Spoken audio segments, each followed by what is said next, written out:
Hello everyone, আশা করি সবাই ভালো আছেন। আমি মুক্তা মারুফা।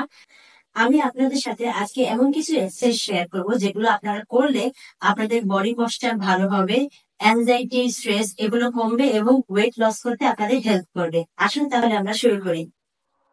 Number 1, plank pose. এই পোজটির অনেকগুলো বেনিফিট আছে, যেমন এই পোজ আমাদের পশ্চার ইমপ্রুভ করে, ফুল বডি অ্যাক্টিভ করে, স্ট্রেস অ্যান্ড অ্যাংজাইটি কমায়, লোয়ার ব্যাক পেইন কমায় by strengthening back muscle, belly fat কমায় এবং ওভারঅল বডি ওয়েট কমায়। তবে এই পোজটি সঠিকভাবে করতে হবে, যেমন লোয়ার ব্যাক মাটির দিকে পুশ করা যাবে না, যতটা সম্ভব স্ট্রেট রেখে এই পোজ করতে হবে। 2 নাম্বার হলো ডাউনওয়ার্ড ফেসিং ডগ। এটিও খুব ইফেক্টিভ একটি এক্সারসাইজ। এই এক্সারসাইজ সঠিকভাবে করলে আমরা অনেকগুলো বেনিফিট পেতে পারি, যেমন ফ্লেক্সিবিলিটি ইমপ্রুভ হবে, ডাইজেশন ইমপ্রুভ হবে, ব্লাড সার্কুলেশন বাড়বে, বিশেষ করে আমাদের স্ক্যাল্পের ব্লাড সার্কুলেশন বাড়বে।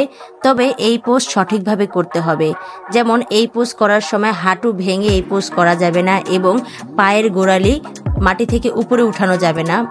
হাঁটু স্ট্রেট রেখে এবং পায়ের গোড়ালি মাটির সাথে রেখে এই এক্সারসাইজ করতে হবে। প্রতিদিন 30 সেকেন্ড থেকে 1 মিনিট এই এক্সারসাইজটি করা যেতে পারে। আমাদের 3 নম্বর এক্সারসাইজ হলো ওয়ারিয়র 2। এই এক্সারসাইজটি আমাদের ব্যালেন্স, ফ্লেক্সিবিলিটি, স্টেবিলিটি বাড়ায়, স্ট্যামিনা বাড়ায়, পশ্চার ইমপ্রুভ করে এবং আমাদের ওভারঅল ওয়েট লস করতে হেল্প করে। তবে এই এক্সারসাইজটি সঠিকভাবে করতে হবে, যেমন সামনের দিকে ঝুঁকে যাওয়া যাবে না, ডান পা বেন্ড থাকবে এবং বাম পা স্ট্রেট থাকবে, 2 হাত স্ট্রেট থাকবে এবং বেন্ড করা পায়ের পাশে তাকিয়ে থাকতে হবে স্ট্রেট হাত বরাবর। আর যদি কারো হাত বরাবর তাকিয়ে থাকতে প্রবলেম হয়, সে চাইলে সামনেও তাকাতে পারে।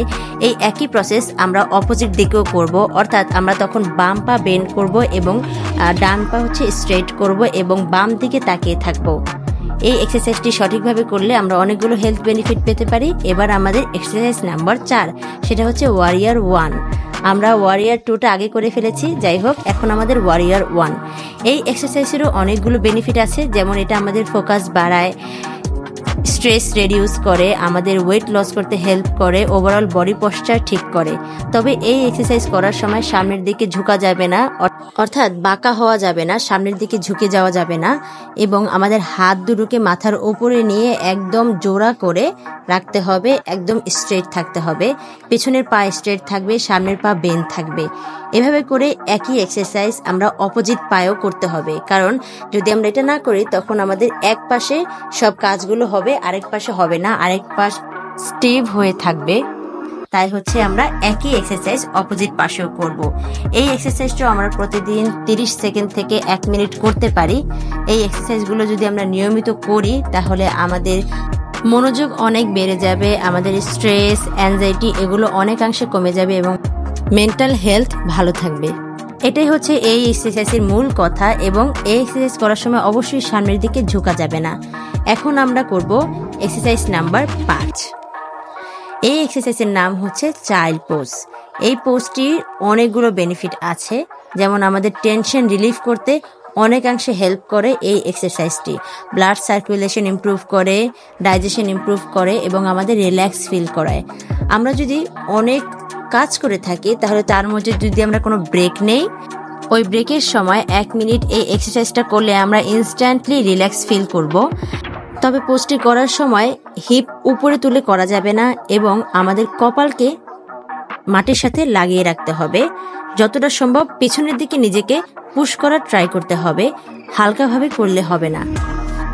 এছাড়াও চাইল্ড পোজ করা হয় বিভিন্ন ধরনের ডিফিকাল্ট এক্সারসাইজের পর নিজের বডিটাকে রিল্যাক্স করার জন্য চাইল্ড পোজ করা হয়। চাইল্ড পোজ অনেক উপকারী আমাদের জন্য। আশা করি ভিডিওটি আপনাদের ভালো লেগেছে। এক্সারসাইজ কোনো আলাদা কিছু না, এটা আমাদের জীবনের অংশ, তাই এক্সারসাইজ করুন এবং নিজেকে সুস্থ রাখুন। Follow for more such videos.